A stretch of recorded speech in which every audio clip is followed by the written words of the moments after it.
Well, now on forward, the start of something new. Welcome the 14th century, a time when mankind was almost completely wiped out. The main cause? Plague. Black Death.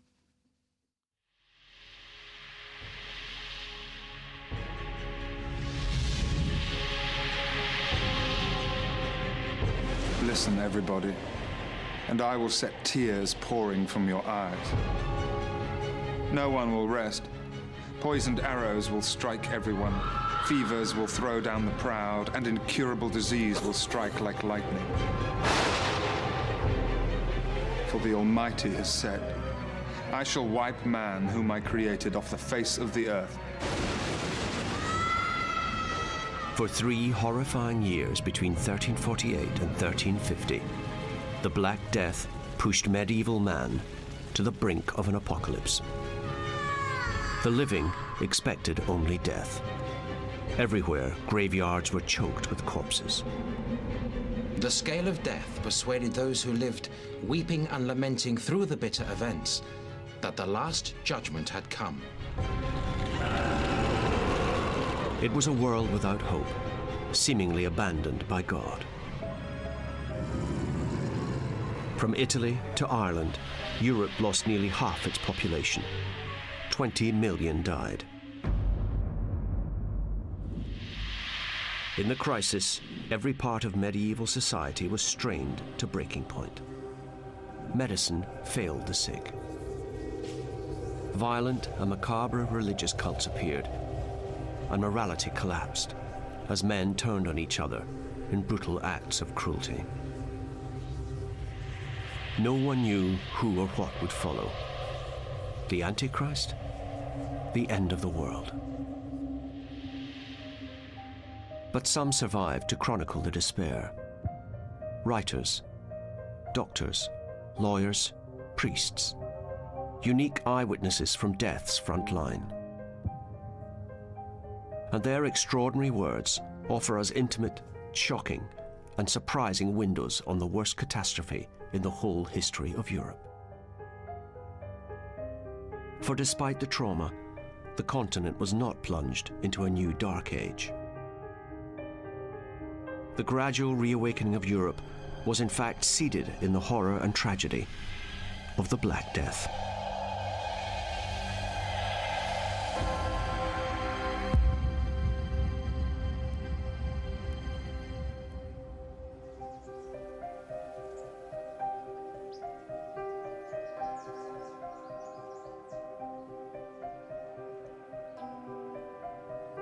In the mid-14th century, Europe was not the dark continent so often lampooned by history. It was well populated, sophisticated, mobile, and devout. People are moving, there are traders, there are merchants, there are pilgrims, there are soldiers, there are bureaucrats, there are people on every imaginable kind of business on the road moving about this society. Nowhere was richer or busier with trade and commerce than the ports and cities of northern Italy. Florence, with a population of over 100,000, was said to resemble a ripe pomegranate, a dense anthill of human contact, merchants and peasants, rich and poor, business and pleasure.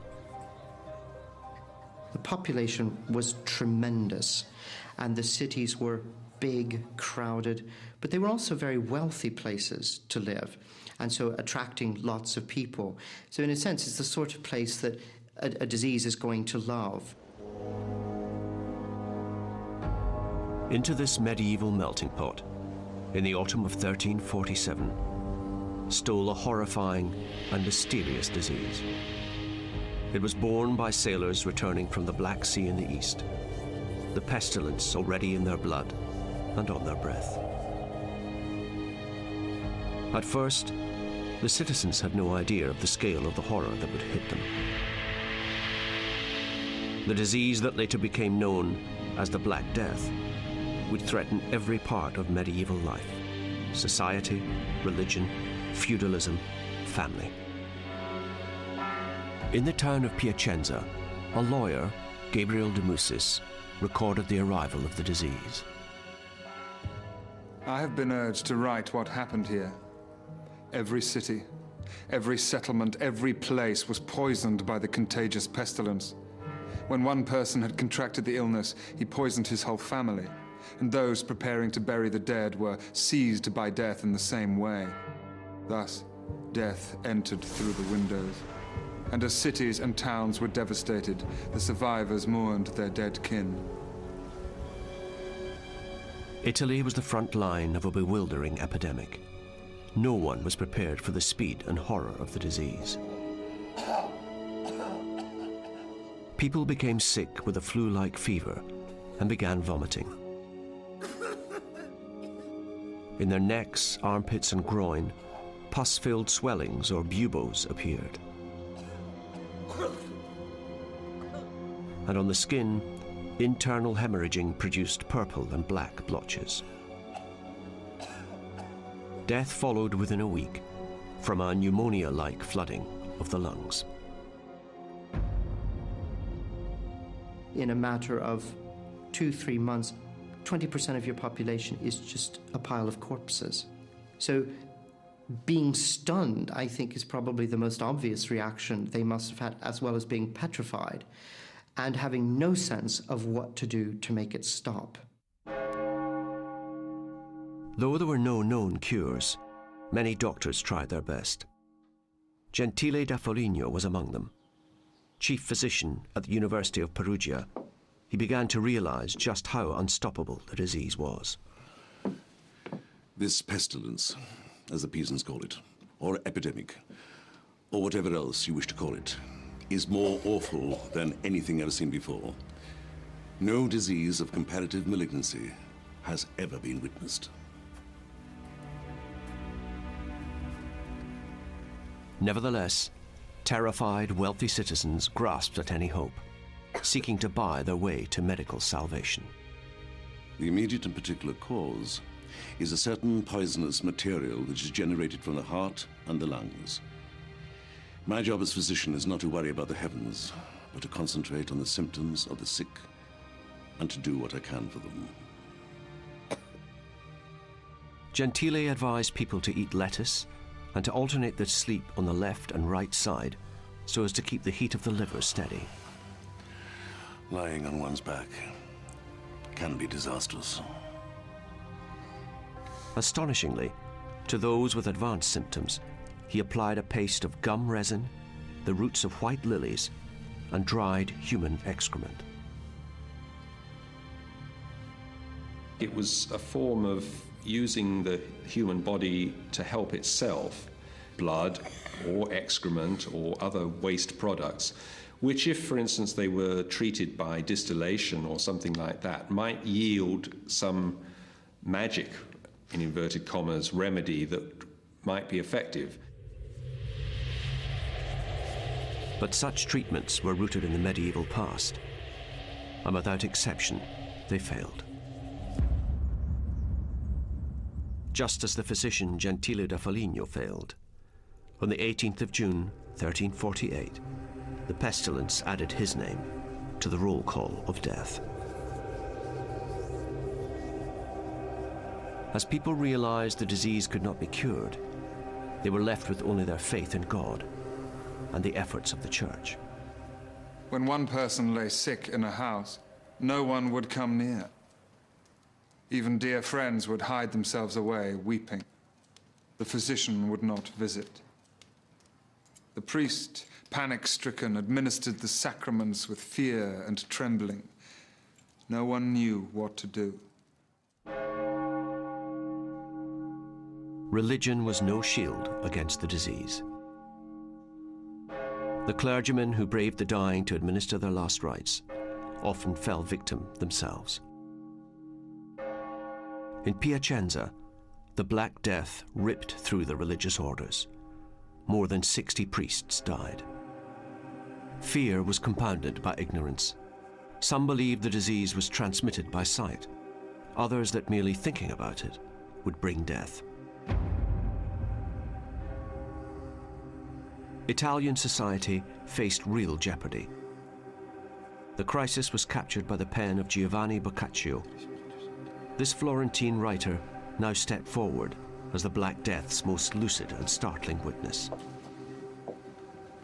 Such terror was struck into the hearts of men and women by this calamity, that brother abandoned brother, and the uncle his nephew, and the sister her brother, and very often the wife her husband.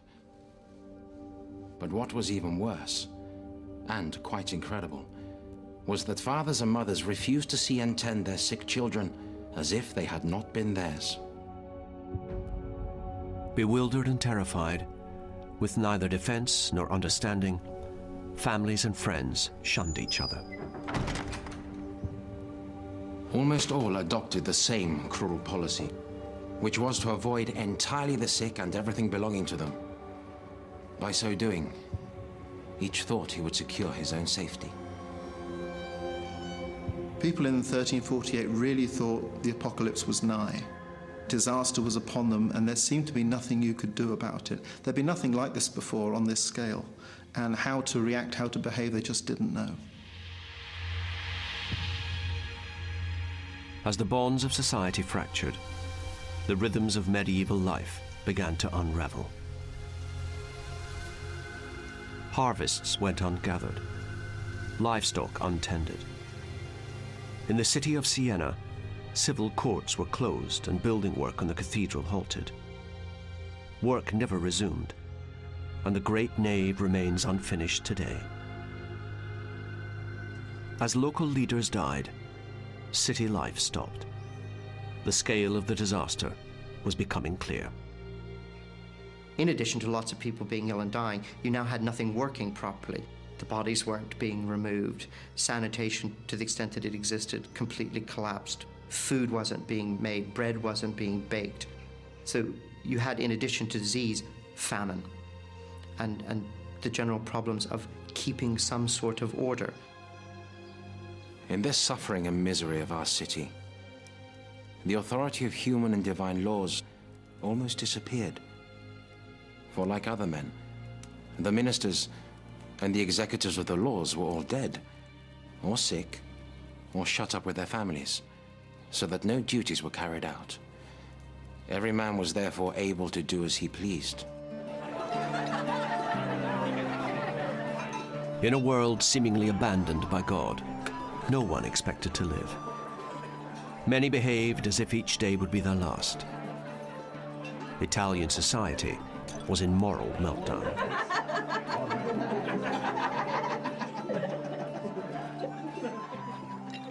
They thought the sure cure for the pestilence was to go about amusing themselves, satisfying every bestial appetite that they could. They spent day and night going from tavern to tavern, drinking immoderately, or went freely into other people's houses doing as they pleased. This they were able to do because many had abandoned their homes, so that many houses became common property, and any stranger who went inside made use of them as his own. Throughout the spring and summer of 1348, the toll of death went unabated. In Venice, some 90,000 died. In Florence, it was half the city's population. Such was the multitude of corpses brought to the churches every day and every hour, that there was not enough consecrated ground to give them burial. With the cemeteries full, they were forced to dig huge trenches where they buried the bodies by their thousands.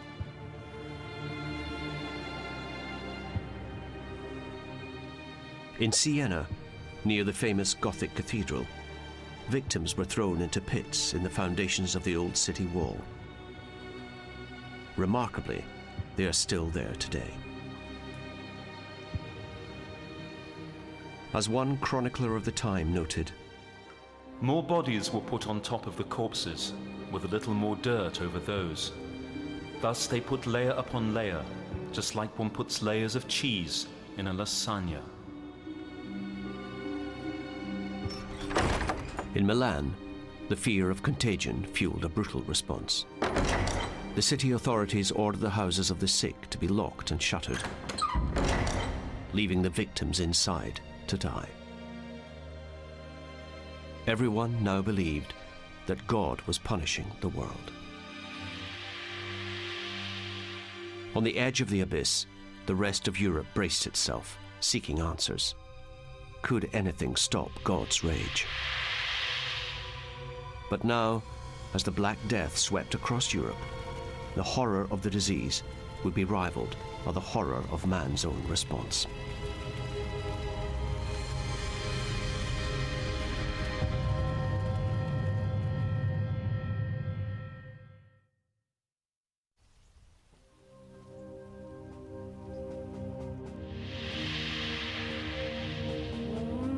In 6 months, the Black Death had taken millions of lives and devastated Italy. Now, in the spring of 1348, it arrived in southern France. It's clear that the disease followed the routes of trade across Western Europe, which had become, by the 14th century, a pretty elaborate network run largely by Italians. And ironically, of course, it was from Italy that they exported very successfully the disease to other parts of Europe. In the coming months, fear of the Black Death would strike at the heart of the Church, provoking bizarre rituals of penitence. But worse still, it would trigger ethnic hatred on a horrifying scale. The pestilence quickly spread inland to the papal seat of Avignon. It was here, rather than in Rome, that Pope Clement VI held court. Avignon was at this time a city drip-fed on religious power, patronage, and diplomacy. It had, of course, at its heart the papal court, which was an enormous operation of some 600 or 700 people. But it was also, in effect, Europe's crossroads, a point where culture, politics, theology, art, science converged. The Pope was God's voice on earth. His court seethed with gossip and rumor. Surely religion would save them. In the court, musician and philosopher Louis Halligan began a unique account of the arrival and impact of the disease. The entire province is infected by these calamities. Sea fish are now not generally eaten, men believing that they have been poisoned by the infected air. And it is thought that the whole coast and all the neighboring countries caught the infection from the stinking breath of wind which blew from the region contaminated by the pestilence. Day by day, more and more people die. Now, by God's will, it has reached us. Like many devout and educated men, Halligan believed the pestilence was a miasmic wind blown across the continent by a furious deity. Moral decay, it was reasoned, had brought such divine retribution. Really big diseases are God's business. He punishes Egypt with plagues. He punishes the Israelites with plagues. And so they will look for forms of pollution that aren't what we think of as pollution. Sinfulness, evil, moral pollution. It was surely a time to hold true to one's faith. The Pope declared that prayer, piety, and religious processions were the route to salvation and survival. But they didn't work. So many were dying that the Pope ordered huge new graveyards to be consecrated to bury the piles of rotting corpses. He even consecrated the Rhone so that bodies could be dumped in the river. In Avignon, they buried 11,000 people in 6 weeks, and they lost 1/3 of the cardinals and half the population. So clearly, Avignon, as the centre or heart of Christianity, hadn't been spared. Was the Catholic Church failing the devout? Some clearly thought so. An extraordinary movement of lay extremists now appeared. They were known as the Flagellants, and they directly challenged the authority of the Church.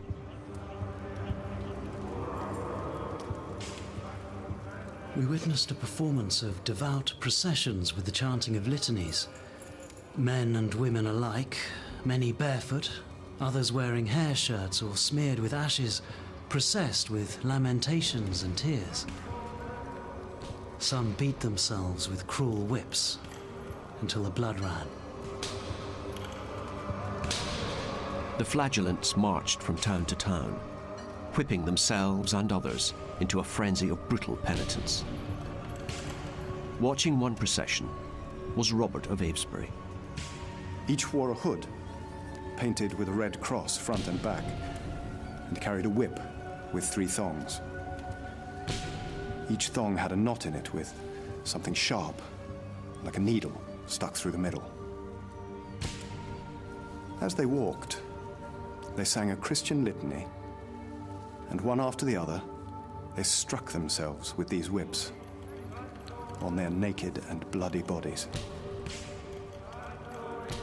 Contemporary observers talk about flagellants beating themselves and the blood spattering the walls of the surrounding buildings. What do people see when they look at a spectacle like that? Well, what they see is Jesus suffering and bleeding for their sins. What more powerful act can people have performed on their behalf to avert this terrible scourge that's coming to them? The theatrical ritual drew large crowds hoping for redemption. This sent shockwaves through the church. The church didn't like them at all because it was a lay movement, and it was very much do-it-yourself Catholicism. And the last thing it wanted in the middle of a plague outbreak was a large group of nuts marching from town to town, and they thought they were insane.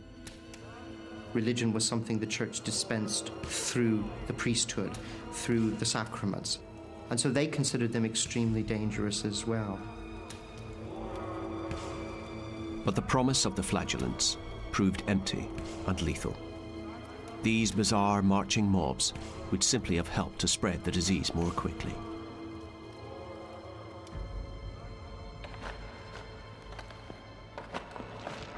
After several months of horror, the city of Avignon, the religious heart of Europe, had become a ghost town. To be brief, at least half the people in Avignon died. There are now within the walls of the city more than 7,000 houses where no one lives, because everyone in them has perished. And in the suburbs, one might imagine that there is not one survivor. In a bid to stay alive, the Pope put his own faith in a talented young doctor. His name was Guy de Chauliac, and he became the papal surgeon at Avignon. The plague was shameful for the physicians, who could give no help at all, especially as out of fear of infection they shrank from visiting the sick. And even if they did, they achieved nothing and earned no fee, for all the sick died, save a very few. For previous plagues there were some remedies. For this one, nothing. De Chauliac's story was remarkable. He contracted the disease whilst tending others, and for an agonizing 6 weeks treated himself incising the buboes.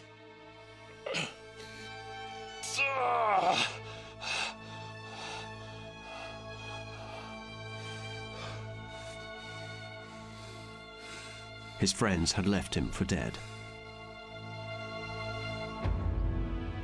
But amazingly, he was one of the lucky ones to recover.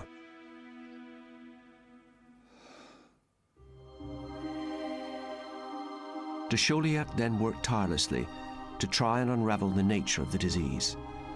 Carrying out autopsies, he was able to observe the infected lungs of victims, evidence, he maintained, of God's polluting miasma. Breathing is impaired. Men suffer in their lungs, and whoever has these corrupted cannot by any means escape, nor live beyond 2 days. De Chauliac's accounts give a fascinating glimpse of the medieval symptoms of the disease. But even today, modern medicine can't explain what the Black Death actually was. Theories suggest a lethal hybrid of bubonic and hemorrhagic plague. But in truth, the disease remains a mystery. Nevertheless, as the most acute medical observer of the age, de Chauliac knew it was spread by human contact. Accordingly, he advised the Pope. For prevention, the best cure was to flee the area before becoming infected, to thin the blood with bloodletting, to strengthen the heart with fruits and good-smelling things, and to purify the air with fire. The Pope did as he was told, isolating himself from court and servants between two great log fires.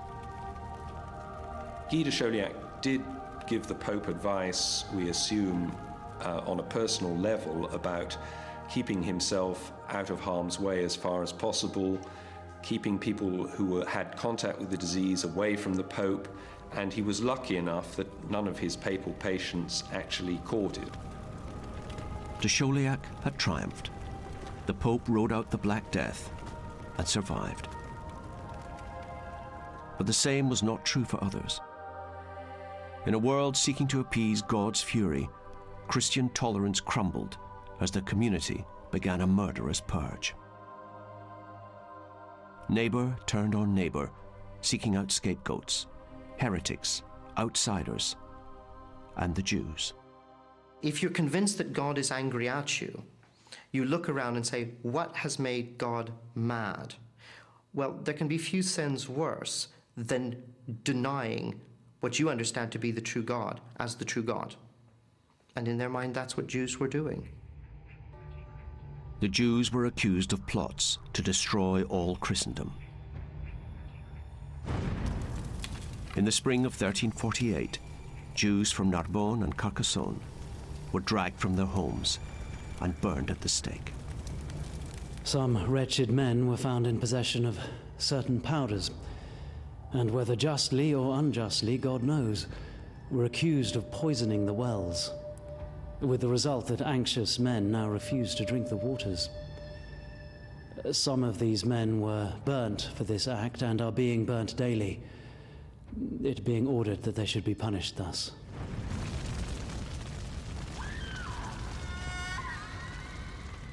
The brutal atrocities were recorded by the court bailiffs. Here follows the confession of one of the Jews made on the 8th of October 1348 in the castle of Chillon. Belita, the wife of Aquitus the Jew, was put to question. Now, when it was over, she confessed that around midsummer last, the Jew Provençal gave her some poison. She was to put this in the wells to poison the people using them. And she took the poison and did as she was told. Thousands of Jewish families were forced into false confessions. They were then condemned to death. Calamitous as it was, terrible as it was, the plague was not just a disaster. For some people it was an opportunity to do things that they'd been hoping for some time to be able to do. Now's their chance. Certain commissioners have been appointed to punish the Jews by due legal process. And you should know that all Jews living in Villeneuve have now been burnt. To put it at its most brutally simple, it was an opportunity for the many Christians who were in debt to Jewish moneylenders to liquidate their debts by liquidating their creditors. This was a planned process, it was led by the elite, and in very many towns, the wiping out of the Jewish community happens before the plague ever arrives. In the 3 years of the Black Death, massacres of Jews took place in over 100 towns and cities in France, Italy, Switzerland, and Germany. Europe lay morally derailed. In the late spring of 1348, the Pope's musician, Louis Héligan, penned a warning to colleagues in northern France. I am writing to you, most dearly beloved, so that you should know in what perils we are now living. And if you wish to preserve yourselves, the best advice is that a man should eat and drink moderately, but above all, mix little with people. It is best to stay at home until the epidemic has passed. But for Louis Halligan, it was too late. In July 1348, the Black Death claimed his life. With Europe riven by pogroms and by a universal crisis of faith, the pestilence now leapt the Channel and invaded the pastoral lands of England. How would the feudal certainties of centuries now fare? Was the whole of Europe poised on the edge of anarchy?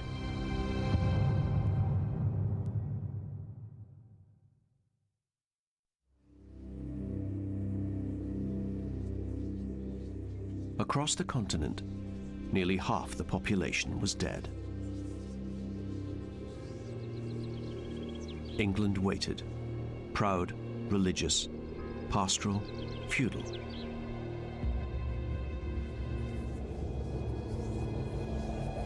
Once again, the Black Death entered from the sea. In the summer of 1348, it arrived in the ports of Southampton, Plymouth, and Bristol. It marched across a country where 90% of the people lived on the land. In England, servile peasants had worked their lords' estates for centuries, paying rent for their own small holdings. In the coming months, the carnage of the Black Death would transform this society in surprising ways.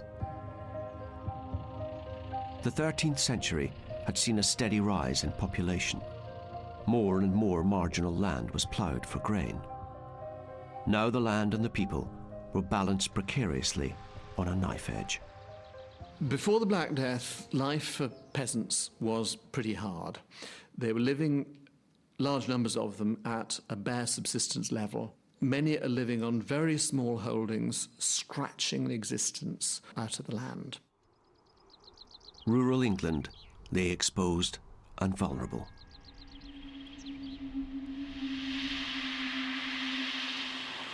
In the Suffolk village of Walsham-le-Willows lived a family called Denny's. Hear us, O God. Nicholas Denny was married to Catherine. They had a young family. From statements and court records of the time, we can give them an authentic voice, moving insights into how such peasant families were torn apart by the disease. By May 1349, the Black Death had arrived at their door. Death moved slowly at first, but once the kindling was lit, the blaze spread with such intensity it looked like no one would remain. My elder brother William was one of the first in our manor to succumb to the pestilence. He died within 3 days, followed by his wife and 3 of the children. He left to me his dwelling, 7.5 acres, and the care of his remaining son. As death stalked the village, the tenancies of the deceased passed to the grief-stricken survivors. No one knew who would be next. Like those before them, the peasants believed the disease was born in corrupted air. With sweet-smelling herbs like thyme, tansy, and wormwood, they tried in vain to purify their homes. But all they did was disguise the smell of death. My mother followed my brother to the grave very quickly. With my elder brother dead, my mother's 5 acres have gone to me. Catherine and I are now more than 3 times as rich as we were before this pestilence struck, but who knows how long that'll last. The other villagers avoid us. I think the whole family's infected. I wake early every morning with the dread that the swellings will have appeared on my children overnight. In a catastrophic few months, Walsham lost several hundred souls. Among them, the lord of the manor, leaving his widow, Lady Rose de Saxham, to cope with the crisis. Death took my good husband and killed more than 1/3 of the men, women, and children in the village. There is now such a shortage of servants, craftsmen, and of agricultural labourers that a great many of us lords and those well endowed with goods and possessions are without all service and attendance. Across the board, it looks like half the population dying in England. You can look at the clergy, because there's evidence for replacing those that died. And that looks like 40 to 50%. You can then look at individual villages, and you can find some places with real horror. Jarrow, about 80% of the population died. The huge death toll among labourers paralysed rural life. Some villages were abandoned, farmsteads fell into ruin, and fields were left fallow. We've always got to remember the profoundly grief-stricken condition they must have been in after the Black Death, the awful darkness of those months when the Black Death was carrying people off in their village, in their town, wherever it might be. But nevertheless, families like the Dennies, these peasant families, do get their act together pretty quickly.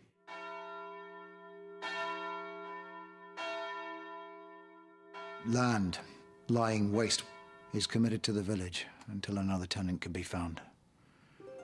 Well, it's happening all over the manor.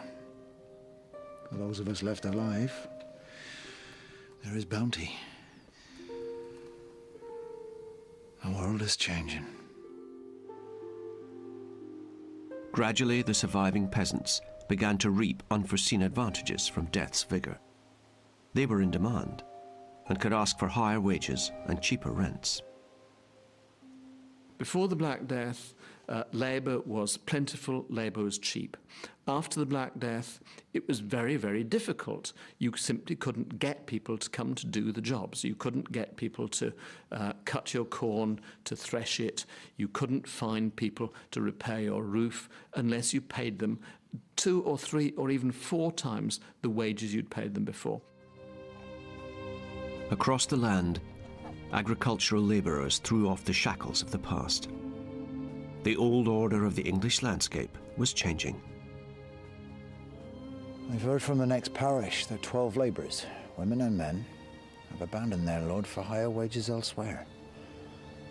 The jury's found them in contempt of the king, but they're long gone. The law will not catch up with them. The feudal certainties were crumbling. The bonds of service were being strained to breaking point. The establishment itself was under threat. I have suffered unbearably at the hands of my labourers. This want is strongly felt both in my manor and throughout the whole of England, among lords and clergy alike. Because of it, the leading men of the kingdom appeared before the king and asked for some remedy for these problems to be ordained. Runaway wages were bad news, and King Edward III's response was astonishingly swift.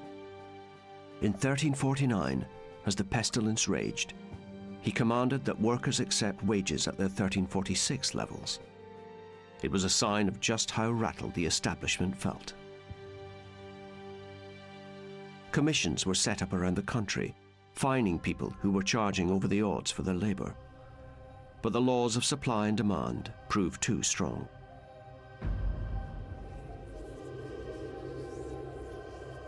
The Black Death was forcing social and economic change on an unwilling ruling class. But those at the bottom of the heap sniffed opportunity and a new age. This is a political threat to the whole sort of ordering of society. This is more than just, I'm not going to get enough money this year. This is, potentially very destabilising to the political system, really, in medieval England.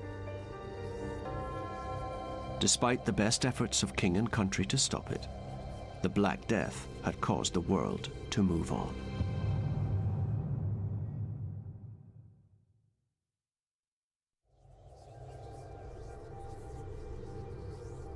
In the autumn of 1350, after 3 years of terror and 20 million lives, the Black Death had reached the edges of 14th century Europe. Death's vigour would soon fade, but not before visiting one last haunting and prophetic witness. Brother John Clyn, a Franciscan friar in Ireland, believed the day of judgment had come.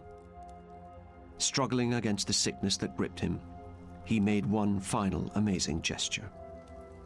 I, Brother John Clyn of the Friars Minor of Kilkenny, have written in this book of the notable events which befell in my time, so that such deeds should not perish with time, or be lost from the memory of future generations. I leave parchment for continuing the work, in case anyone should be alive in the future, and any son of Adam can escape this pestilence and continue the work thus begun.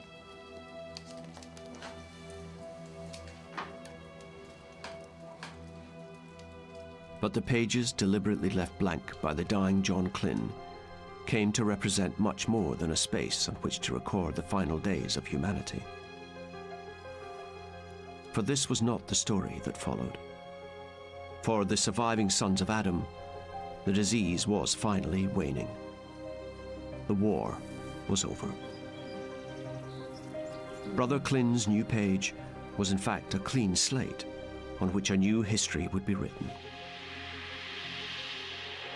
In the decades after the Black Death, recurring bouts of pestilence struck again and again. But the resilience of medieval Europe would now reveal itself in fascinating ways. The remarkable thing about the Black Death is, after the first shock of 1348, people got used to the Black Death. We looked into the abyss and we have survived.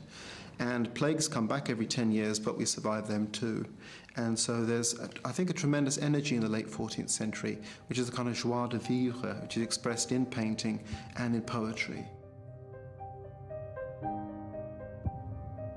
Learning to live with the disease was a challenge that medieval men and women now took upon themselves. In painting and storytelling, there was an extraordinary flourishing of macabre art. Pictures in which people were encouraged to engage with the horrors of death and decay. Art does seem to change as a result of the Black Death. The portrayal of effigies as skeletal or with worms coming out of them, a healthy woman and a skeleton right behind her, these become more common. The Black Death reminded them that it did hit everyone, that death was everyone's companion throughout their life. And that's why you get these etchings of the skeleton behind you, because that, in a sense, is the way you're thinking now. Death is your constant companion. It was a message portrayed in many English parish churches in the late 14th and 15th centuries. At Lutterworth Church in Leicestershire, the dead rise to the call of trumpets from heaven. The images show that death is inevitable, but also the ecstasy of eternal resurrection. Ironically, in the medieval world, it was pictures of the dead that helped teach the survivors how to live.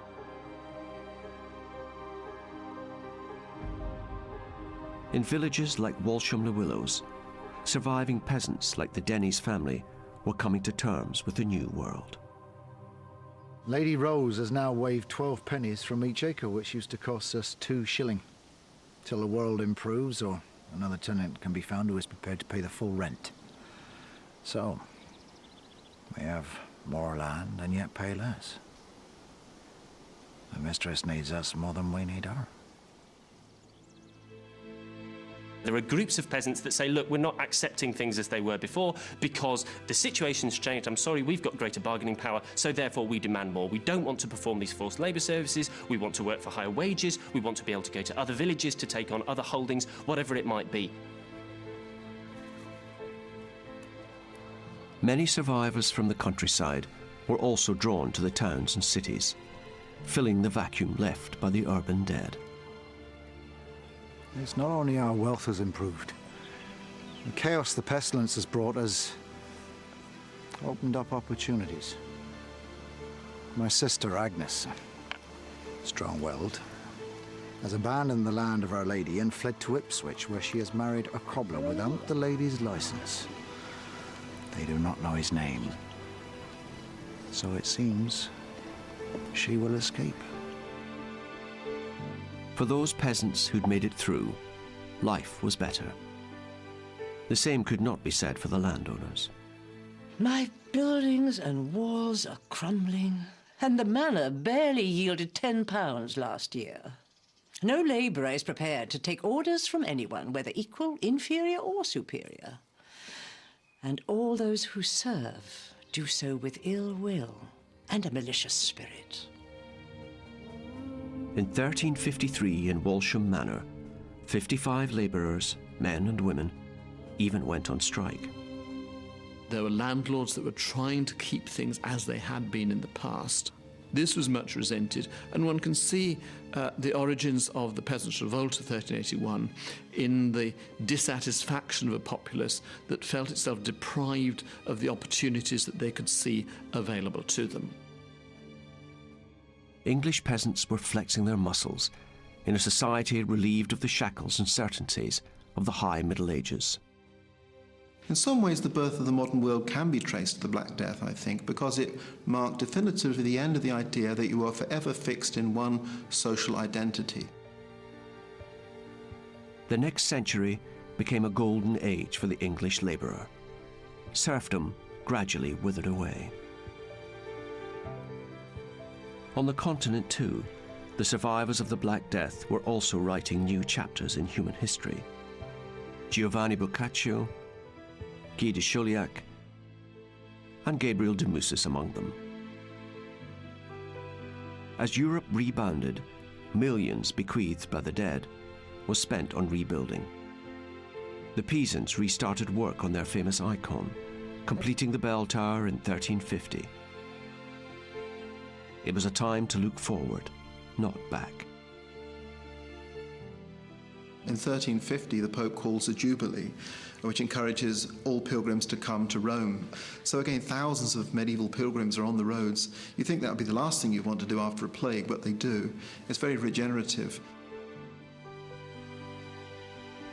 In the narrow streets of the Italian cities, where the Black Death had first stalked, there was a gradual reawakening. For the next 100 years, Renaissance men found new pride in the classical roots of European culture. There was a huge outpouring of creativity in the fields of architecture, literature, art, and science. Ideas that celebrated the spirit of man in his world.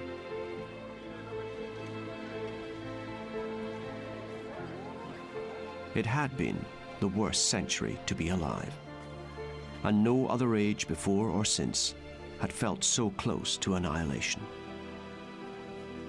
But the people of medieval Europe had not lost their nerve. One of the healthiest conclusions is to remind ourselves that Europe survived the Black Death. It survived recurring outbreaks for 300 years of plague. And I think that's a very good conclusion to get out of it, is the resilience of the human spirit in the face of this sort of appalling adversity. Slowly, an inspiring story of human survival was emerging. From the brink of the apocalypse, a new vision of hope and humanity had been wrested from despair.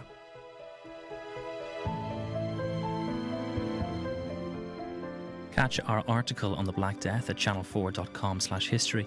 The next programme in this series is Thursday at 9, and its focus is the Peasants' Revolt of 1381. Next tonight, arson and a disappearing fireman without a trace.